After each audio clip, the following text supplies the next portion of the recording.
Cerita wanita meninggal setelah peluk jasad anak dan kakek ditemukan tak bernyawa di atas becaknya.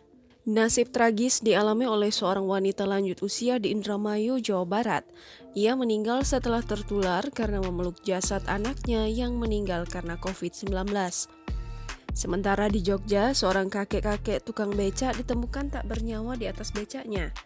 Kakek bernama Bilal, 84 tahun, juga terpapar wabah yang sedang melanda dunia saat ini. Nenek berinisial ST, 70 tahun, warga desa Rawadalem, Kecamatan Balongan, Kabupaten Indramayu, Jawa Barat, meninggal dunia saat jalani isolasi mandiri pada Sabtu 24 Juli 2021. Sebelumnya, nenek tersebut diliputi duka mendalam, sebab SY, anaknya, meninggal dunia lebih dulu dalam pelukannya. Setelah itu, ST diketahui positif COVID-19 hingga harus menjalani isolasi mandiri.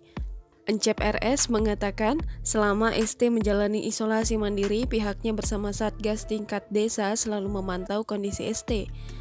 Para petugas mendatangi kediaman ST di Desa Rawadalem, Kecamatan Balongan, Kabupaten Indramayu pada Sabtu 24 Juli 2021. Hal itu dilakukan karena ST tinggal sebatang kara sejak ditinggalkan anaknya yang meninggal dunia lebih dulu. Ia tak memiliki saudara satupun. Untuk keperluan hidup, ST selalu dibantu oleh kepala desa setempat. Kepala desa itu rutin mengirimkan makanan kepada nenek usia 70 tahun tersebut. Warga baru mengetahui setelah mencium aroma busuk di dalam rumah pada Jumat 16 Juli 2021. Awalnya warga menyangka nenek dan anaknya itu sudah meninggal dunia. Karena dasar itulah warga menyiapkan liang lahat untuk keduanya. Ternyata dugaan warga salah. Saat diperiksa, ST masih hidup.